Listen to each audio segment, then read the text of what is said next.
7-foot tall Greg Oden punched his girlfriend in the face and told police, "I know what has to happen," as they arrested him. And he's been charged with battery for nailing his girlfriend in the face. 2 counts of misdemeanor battery. Up until now in jail. I don't know. This was 3-4 hours ago, so perhaps he has been bailed out since then. But what is up with that? I mean, I know, and listen, I know there's not a difference if you're 3 feet tall, 7 feet tall. I get it. But, like, it just, man, there's no difference. Like, I'm trying to think of how to say this so nobody takes it the wrong way.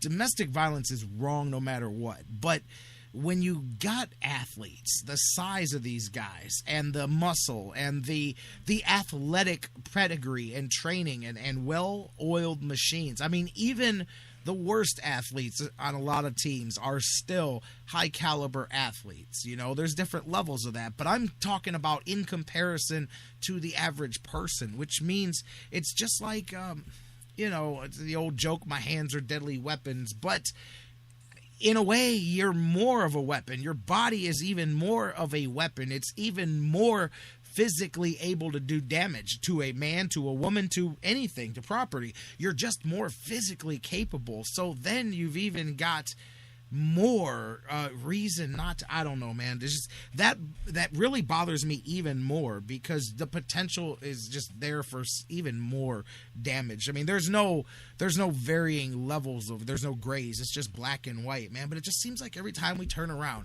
another story, and they become more brazen. I mean, this is point blank. He goes, "They were holding me back and we were arguing and I broke loose and punched her in the face." Like, he just admitted it. Like, it's brazen, man. And you could say, hey, well, you know, the important thing here, according to Roger Goodell, is that he admitted that he was wrong and that hopefully now he's going to look for help. NFL is going to suspend Greg Oden for 2 games anytime now for this. I can see it coming. Unfortunately, he plays in the NBA, so he'll probably be able to get that one overturned. You should talk to Josh Gordon and get that lawyer and see if they can work out a settlement for that. But I just don't get it with these guys. Every time we turn around, it's another one. And whatever. Greg Oden, there you go. Way to represent the O. Good job. And anyway, I'm going to move on with that. I want to move. Hey, Law and Order, like crazy. I should have opened up this segment with dum dum and had the whole Law and Order theme going here. Oscar Pistorius, after months. If you and I were on trial for blowing away our woman, there wouldn't have been all this delay in the trial. We'd already be in prison. Just letting you know that. If this was you, me, or anybody listening. But they've just now gotten back to work after taking that big delay in his trial. And you gotta love the opening statements. The prosecutor said Oscar Pistorius was perhaps the worst witness he's ever seen in his entire career. The way he testified on the stand, and that to a man is a lot of the reports that I'm getting out of there is that if he loses this thing, besides the evidence, the main reason that he would lose this thing is because of himself. He truly was just the most ingenuine, unbelievable one. I mean, the prosecution says we cannot argue that he was the absolute worst witness ever, one of the worst witnesses we have ever encountered. And they even went through to detail his well-calculated and rehearsed outbursts and avoidance of questions. But if he goes down, I mean, it won't be, it'll be, he should have just not gone on the stand. That's all I'm saying. I'm not even going to get into the rest of it. He should have stayed off the stand. And, but it's just interesting to see. They go out there and they say, hey, man, the best thing that happened to our case was he talked. He went ahead and did himself in. So Oscar Pistorius may not. But I just get a trip that they're just now getting into. Were we not talking about this case last year? Like this time last year, I believe, and sitting at this spot doing this show, I think we were talking about the trial starting, and here the thing is still rolling. Like I said, brother, if it was you, me, sister, hey, to the women out there, if it was you and me, Jack, we'd be in the pokey right now. We wouldn't be sitting there. Oh, terrible pun from the Peanut Gallery. Doesn't have a leg to stand on. Bruce will be here all week long. Thank you very much. Let's see. Where else can we go with this before we wrap things up? Ooh, yeah. Let's go back to the way we started things this week, talking about biogenesis and all of that with Tony Bosch getting arrested and and pleading guilty, and he's going to go to prison and all of this stuff. I said, watch. There's people. I remember the words, as we speak. I said, there's cats right now pacing in their living room going, oh, dude. And because they know that there's names in this thing that have not come out, it didn't take nothing but hours. I actually didn't even get a chance to mention it yesterday because we got busy talking tribe with Mike Brandenberry and I got off the track. But within no time, reports were coming out that there's all kinds of names in this thing that have not been previously mentioned, that leagues don't know about. Major League Baseball has already reached out to the DEA and they said, we want a list. We've been asking and nobody's turning over stuff. We want to know who's in this. But there are a number of players, specifically in baseball and as well in other sports and other lines of entertainment, that have not been attached yet, that were clients of Bosch, that were taking steroids, that were a part of this whole thing. So you think they were worried 2 days ago? They're really worried now, and it's coming. It's coming to a head. There's going to be a whole group of players that comes out through this thing that thought that they were going to slip through the cracks and that this thing was going to go. But I knew it. I told you guys on Monday, man. I said it is a done. You can just mark it down. Everybody uses the phrase "done deal" when they're reporting trades. Done deal.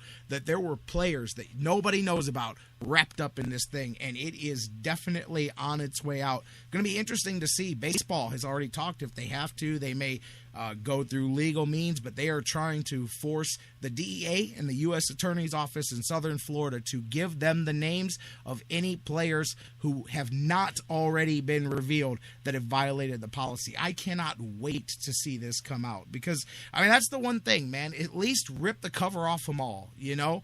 I mean, we're sitting here throwing, rightfully, guys under the bus left and right. That almost bugs me even more that there's cats out there right now that a year ago when Ryan Braun was doing his thing, A-Rod, they're sitting there going, yeah, go get them, guys, knowing that their names are here, knowing that they're part of this too, and they're acting, I mean, I cannot wait to see who. I know my man Bruce is hoping Miguel Cabrera is one of them, man. And I mean, who knows? He does inhuman things with the ball. But my baseball fan side, taking out the Cleveland-Detroit aspect of it, my baseball fan side is begging that Miguel Cabrera never gets proven to have done anything, simply because I do enjoy watching people reach a level of what they do that takes a lot of work and a long time. Just an appreciative of that. I'm that kind of guy, and the whole Triple Crown and the fact of how hard and what a significant achievement it is, and the levels that he blew it away. I love it. It may very well come out. Hey, there's a lot of people that love that Barry Bonds hit 8 million home runs until they found out what they didn't want to find out or what they didn't want to believe. And then, so I get it. And it could very easily, just like that, change it. And just like the rest of them, I'll say toss the cheater and his records to the side. But I'm interested to see when, where, how soon, who these players are, what other sports. I'll tell you, if I'm on them lists right now, I'm coming out. I'm coming out before I get outed. If I'm one of these players right now, I'm sitting down with my lawyer. I'm talking to my general manager. I'm going, hey, I'm on this list. Let's jump out in front of it. Show that I'm sorry. Even if it's not real, let's jump in front of this thing. Let's show that I want to move on, get this thing past me. And I would be out there because you'll look a hell of a lot better than whoever comes out here and is revealed to have been on this thing the whole time. I mean, and I wouldn't be surprised if that doesn't happen. I don't know if it'd be one guy, 10 guys. I definitely wouldn't be surprised if some people come out and they try to be proactive, because that's you got to at this point. If you know you're on this list, if you know you're in this paperwork, right now you've got to figure out a way to get in front of the story and control it, rather than let it get out in front of you and control you. So we'll see. I'm dying to see what names start leaking out. It's just a matter of time. It is just a matter of time before some names start leaking out of that thing. But I knew it was coming. Hey, if I got to take the rap for Josh Tomlin, then yeah, I'm going to mention Corey Kluber. I'm going to mention the times that I'm right. And that one I knew it. That didn't take a genius. That took common sense to know that there's a whole lot more coming out of that. Last note, we mentioned it about Dan Liebetard and the other guy, the goof Crowder down there from Miami, doing the newspaper ad that got turned down by the Plain Dealer. So they put it on a billboard. I don't know if you guys saw, but outside somewhere, I don't even know where it is, outside of a place in Akron, they've got the "You're Welcome LeBron" banner with 2 Miami rings on it. And it's their way of saying thank you. I love it, because they think that, Miami brought the championships. It had nothing to do with the players. So we'll see. And they did put the group together. But it's just funny that the same, here's my irony about this, is that Dan Liebetard, the day that LeBron left, tweeted out, "You'll never see a harsh word about LeBron from me. He gave this town love. We gave it back. Great run, great player. Glad he's going back home." And then, of course, he jumped on this for the ratings that it gets. But the kicker, the funny part to me wasn't, I knew he was going to find a place for it. It's that they put it in Comic Sans. It was kind of like I think 3 people will get the joke out of it, but they put it in the same lettering as Dan Gilbert's letter. And it's out there in Akron. They didn't put it up in Cleveland. It's in Akron. It's in his hometown. And there's probably more. They're talking about doing some live remote broadcast out of Akron and all of that. So whatever. Hey, look, man, it's ratings. It's all fun. But Cleveland sports fans flaming him. Liebetard Show.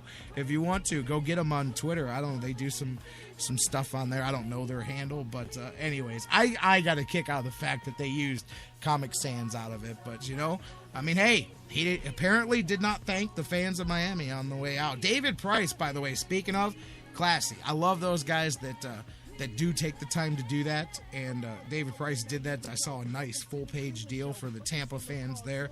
I always like that when the guys do that. So I get where they're coming from, but hey, man, nobody was crying for Cleveland when he forgot to thank us on the way to Miami, so I'm not exactly crying for Miami. Hey, guys, I'm not crying, but I am, because it's the end of the day. It's the end of the show, and it's the end of the week. Tomorrow, previewing the Browns preseason game tomorrow, getting you ready for some Yankees and Indians in the Bronx, all of that, setting the stage for the weekend. We've got Jonathan Knight, the sports writer extraordinaire, in the house. Jeff Gorman from Browns101.com. We got the preview show. It's all going down. Same bat time, same bat place tomorrow. Live at noon, baby, right here on the Sports Fix. Guys, enjoy the evening. The Indians, let's get that win, fellas. Go out there. We got Homer Bailey and TJ House tonight. Let's see what happens.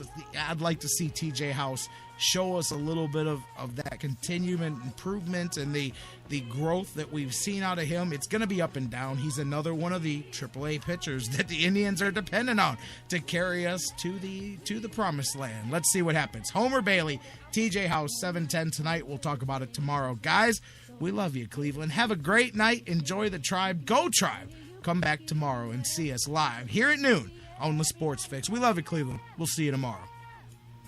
Yeah, yeah, yeah.